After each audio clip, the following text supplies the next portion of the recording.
It has been almost a year and a lot of you seem to like this video. This is making Warframe look good, where instead of improving performance in-game, I go the opposite direction, which is to make this game look as good as possible, without sacrificing too much performance of course.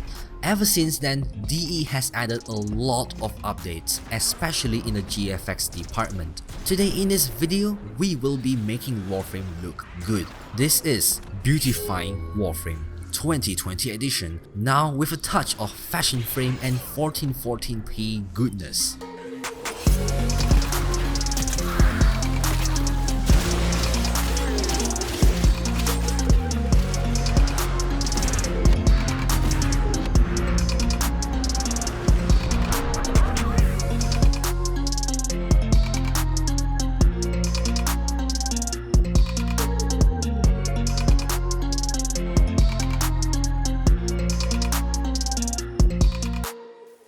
Now, just like my video from last year, I still need to clarify a few things before starting this video. Number one, and most importantly, is that this video is not about turning up all the graphics options blindly and without any solid reasoning behind it. And here comes number two.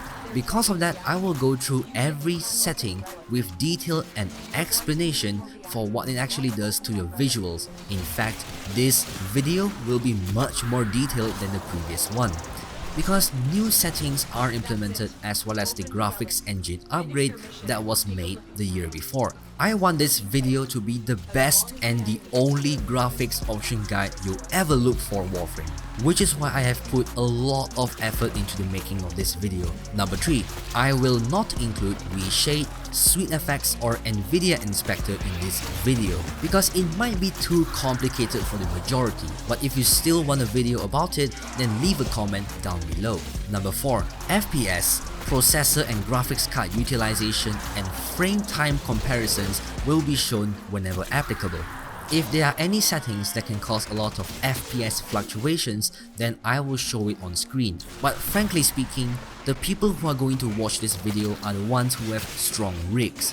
So this might not really matter for most of you. And also, there's not really many settings that can really affect your FPS. Number 5, if you take a look at your Warframe launcher settings, there is a new feature called Deferred Rendering.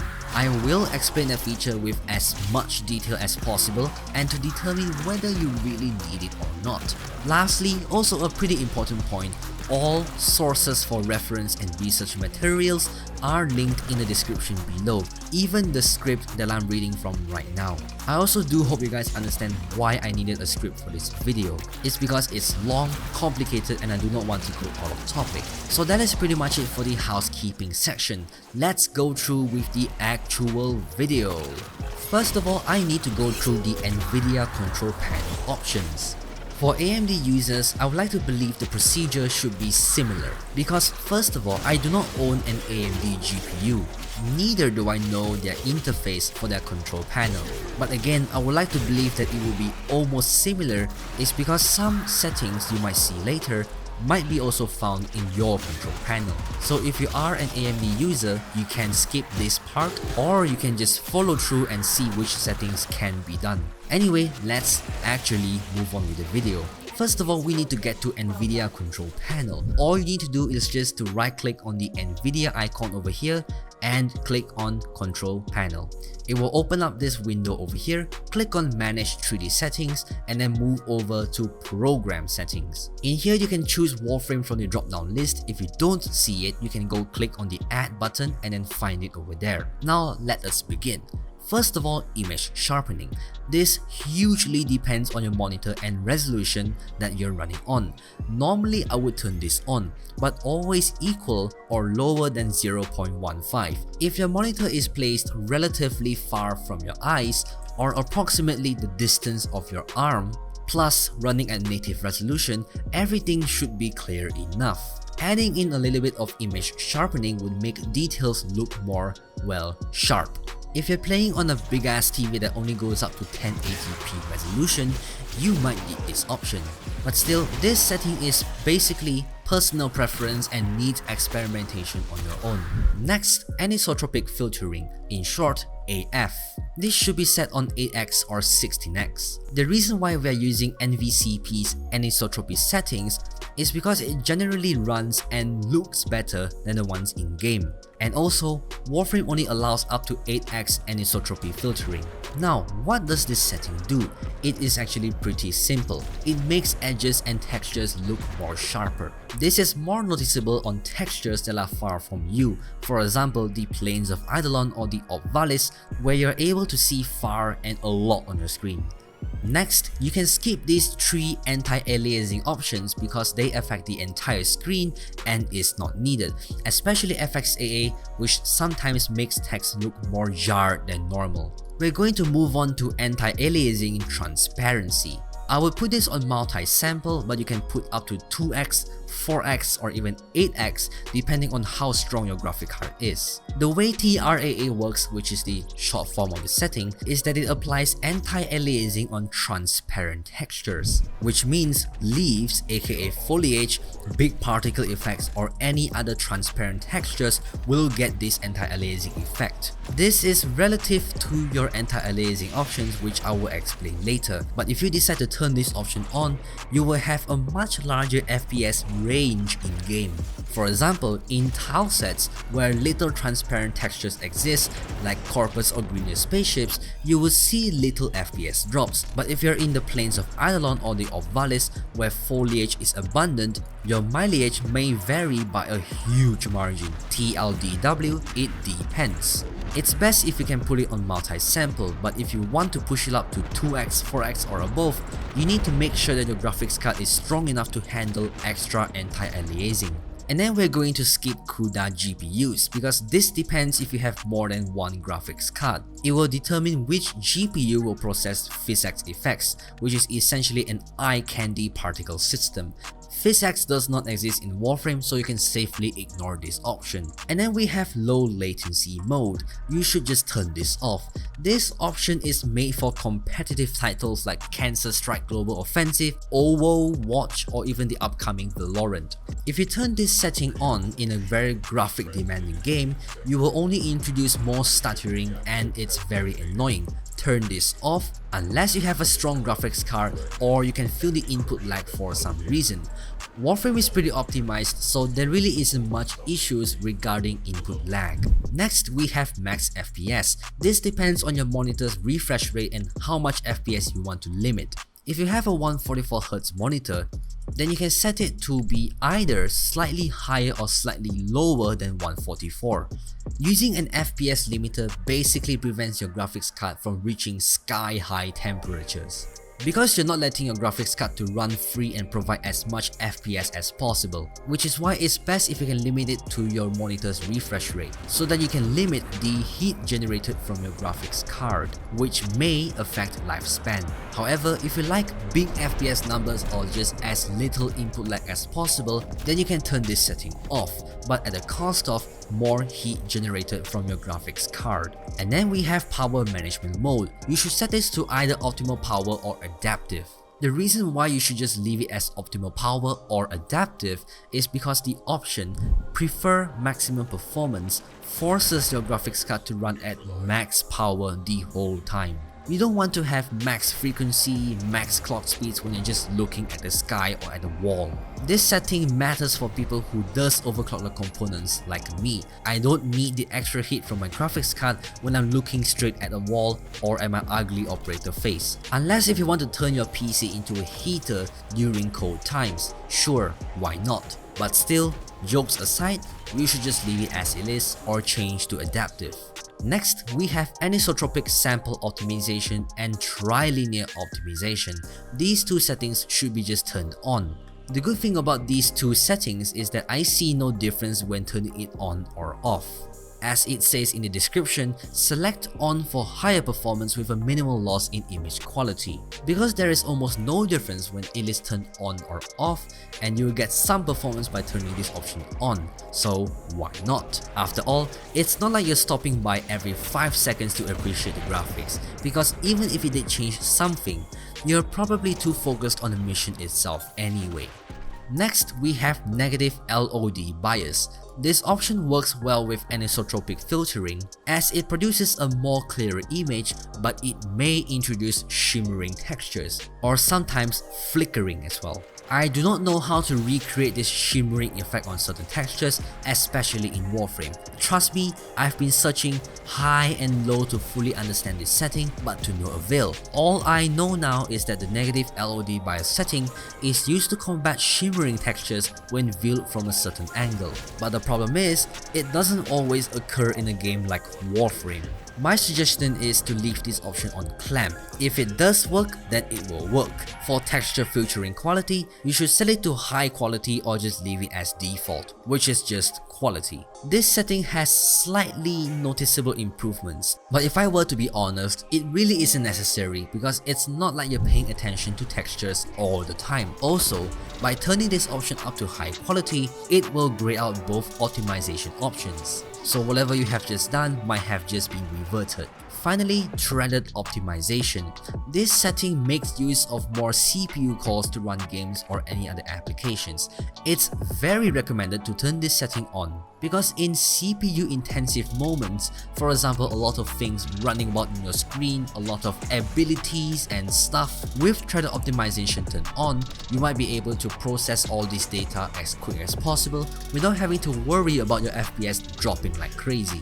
For those who have a processor with higher core counts, for example my Ryzen 5 2600, it will provide a much smoother experience when gaming. It might not be very noticeable in terms of FPS, but it might provide a more smoother experience and less FPS fluctuations. Finally, here's a quick run of my settings. Image sharpening turned up to 0.15, ignore film grain at 0, anisotropic filtering set at 8x, anti-aliasing transparency set at multi-sample, max frame rate is 80 is because my monitor's refresher is 75, multi-frame sample anti-aliasing is turned on, power management mode is set at optimal power, anisotropic sample optimization and trilinear optimization are turned on, negative LOD bias is set at clamp, texture filtering quality is just quality, and finally threaded optimization is set at on.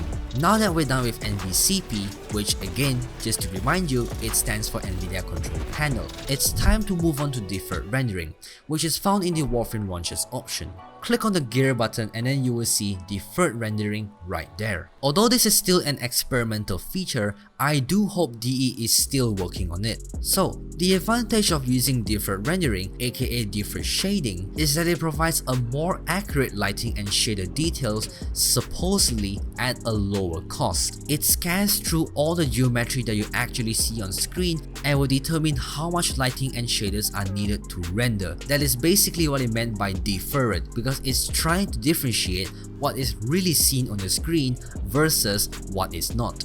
The problem is, when you try to use this feature in a place like Obvalis or Plains of Eidolon, where your viewing distance is high and you see a lot of things on your screen, your FPS would just fall apart. As you can see, with Deferred Rendering turned on, my lighting, shadows and shaders looks more realistic and more nicer. This setting is nice and all, but it doesn't really handle well on situations where you have multiple types of materials, transparent textures, and as well as a big space like this. TLDW, turn it off till DE fully develops this feature. When Deferred Rendering is out of its experimental state, I will make a video about it. Anyway, let's talk about the in-game settings. First of all, we have display mode. Set this to full screen. The reason being, playing in full screen reduces input lag and generally makes your game run more smoother. Video resolution should be set at your native resolution, which is the same as your monitor. Window scaling mode should be just ignored because this is only made for people who play on windowed mode. And then we have refresh rate. It should be the same as your monitor. If you have a 60Hz monitor, set it to 60. If you have a 144Hz monitor, set it to 144. As simple as that. Ignore aspect ratio and let's go straight to vertical sync.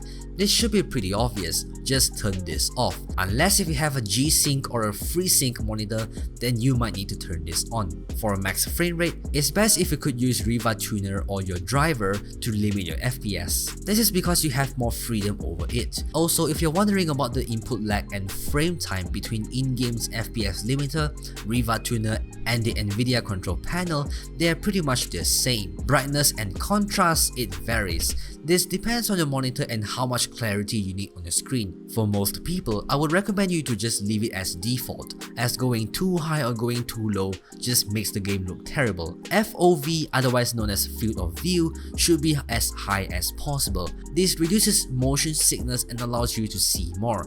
Unless you're playing Gauss, then you might need to reduce your FOV. For screen shake, it's gotta be off. It doesn't give you the feeling of immersion but only gives you motion sickness and tension. Effects intensity basically refers to the brightness of certain effects and abilities.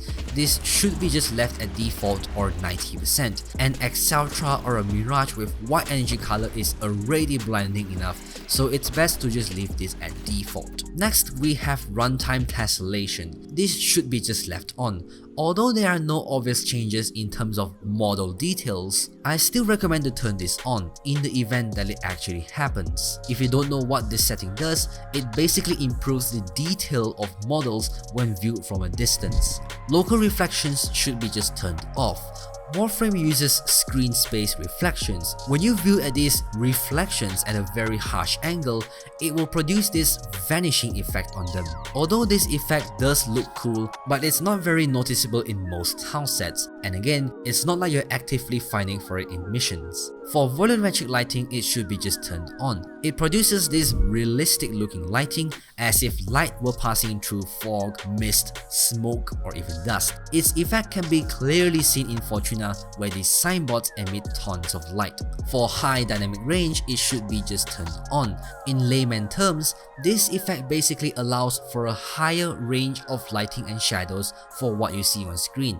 It makes lighting effects look more nicer. Turning this setting on will make lighting look more natural and not so bright. And then we have adaptive exposure. This should be just turned on.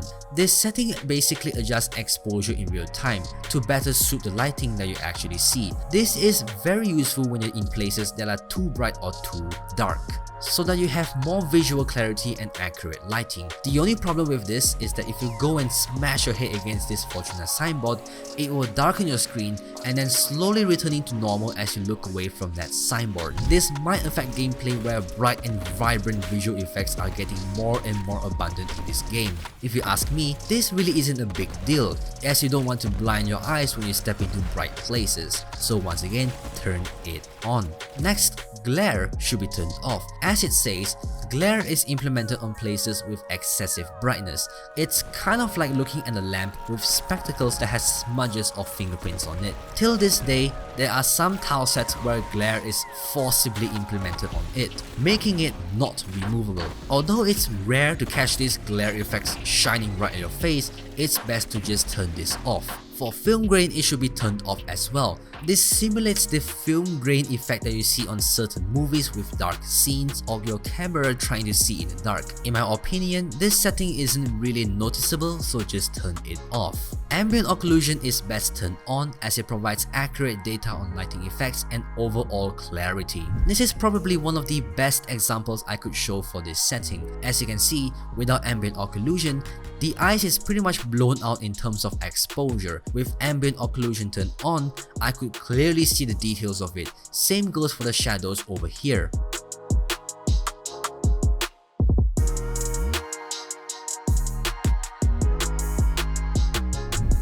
For high shadow quality, just leave it as on. There are no noticeable effects whether it is on or off. Let's move over to geometry detail. This setting should be just left at high. If you take a look between these two shots, on high you can see the rock formation on this part. However, on low you could see more snow than rock. So this tells you that depending on which option you choose, it will change how much polygons are actually rendered and slightly changing the terrain. Particle system quality should be just left on high. I don't know why, but for some reason there is almost no difference. I tried to recreate Neza's warding halo ability just being a stationary ring around him when you use low quality, versus a rotating one when you have set it to high. Again, for some reason that doesn't work too. Maybe I'm just bugged, but either way, because we're trying to achieve better visual quality here, just leave it as high. Next, for GPU particles, this depends on who you are. If you're just a normal gamer who isn't really doing any content, just set it to ludicrous and forget about it. I can't really provide an accurate FPS comparison here, but what I could say is that it will probably fluctuate a lot when you're using the ludicrous setting. If you're a streamer or a content creator, consider setting it to medium or high at most. This is because if there are too many particles or moving things on your screen, the encoders that Twitch, Mixer or YouTube users will have a tough time determining what needs to be changed and what doesn't, since compressed videos doesn't store all the data that you see in a single frame, but only changes the bits or parts of the video that has motion in it. So if you have so much going on in your video or your stream, the quality will just fall apart. So once again, this depends on who you are. If you're a gamer, ludicrous. Streamer or content creator, medium it is. Next, we have shadow quality and texture memory. There is a very noticeable difference when it comes to low shadow quality and high shadow quality. But for texture memory, it doesn't really seem to change that much, but still set it to high. For the anisotropic filtering setting, this depends whether you decide to use the Nvidia control panel's anisotropy settings or the ones in-game. If you followed exactly what I did minutes ago, the quick answer to this is to turn it off, because you already have anisotropic filtering on the GPU/driver level, so it already provides a better experience than the ones in-game, as it is run on a game engine level. However, if you're not using Nvidia control panel settings, then just go balls out and put this on 8x. Next, we have trilinear filtering. I want to point out that trilinear filtering is actually a step lower than anisotropic filtering. Based on what I have researched, you don't really need this option when you already have anisotropy in play. These effects have a common goal, which is to make textures look more sharper. Trilinear and anisotropic filtering does exactly that, but what AF stands out even more is that it takes account into camera angles, where if you view textures in a weird angle, it will still process them nicely. If you're a gullible person like me, you can just turn this on and believe that it will actually work. If you've seen what I've seen in my mad research session for this video, the answer is a big fat no. For anti-aliasing, it should be just set to medium, aka the SMAA option. It looks good enough and it's even better than the high option, which makes your entire image look blurry and quite trash. Moving on to DOF, which is depth of field. It is up to you. If you like the separation between your Warframe and what you're aiming at, or if you just like to play with depth of field effects in Captura, just turn it on. If you think this blur effect affects your gameplay, then just turn it off, I guess. For motion blur, definitely turn this on. Off. I would appreciate it if Warframe uses per object motion blur, or at least an adjustable motion blur strength option, kind of like the one in Doom Eternal. Unfortunately, motion blur in Warframe affects the entire screen, and it does not have a slider to control the strength of it, making gameplay extremely obnoxious, which means you should turn this off. For distortions, you should turn this on. Distortions in Warframe is pretty much just diffraction of light whenever you fire projectiles, abilities exploding here and there, or even invis effects. It looks kinda neat and I recommend to turn this on. However, too much of it might affect gameplay, so do keep note of that. For bloom and its intensity, I would recommend to just turn this on, but keeping it at 20% or maybe 35. Just like distortion effects, if you have too much stuff going on in your screen, you will just see bright lights everywhere. So I think that between 20 to 35 or leaving a default should be just good enough. For color correction, it must be turned off. It's against the law of eye candy if you decide to turn this on. This setting adds certain looks or raises the saturation, changes the color of the screen when you cast abilities, Hulk smashing the floor, or just doing anything that needs more emphasis on. The changing of colors is pretty annoying and is really not needed. For dynamic lighting, it should be just turned on. This affects how lighting works on certain things that do emit light. For example, the war heavy blade. If you hold it close against the wall with dynamic light turned on, you will see a faint glow on the wall and vice versa. Correct the shadows is basically just correct the shadows. Turn this on. The resolution of your shadows is also affected by the shadow quality option, so do make sure to turn that to high. Finally, we have weapon elemental effects. This adds extra effects on your weapons based on what elements you are using. For example, I'm using Viral plus Heat on my war blade here. As you can see, there's a huge difference with it turned on and off. And that is pretty much it for the entire video. This video is just way more lengthy and more detailed than my previous GFX guide on Warframe. Gathering all this footage and researching things definitely isn't easy, but I'm really happy with how this video has turned out. So for those who have actually watched till this point of the video, I just want to say thank you so much for taking the time to watch through the entire video and staying with me. If you guys liked the content in this video, then be sure to leave a like, write a nice comment, and please consider subscribing.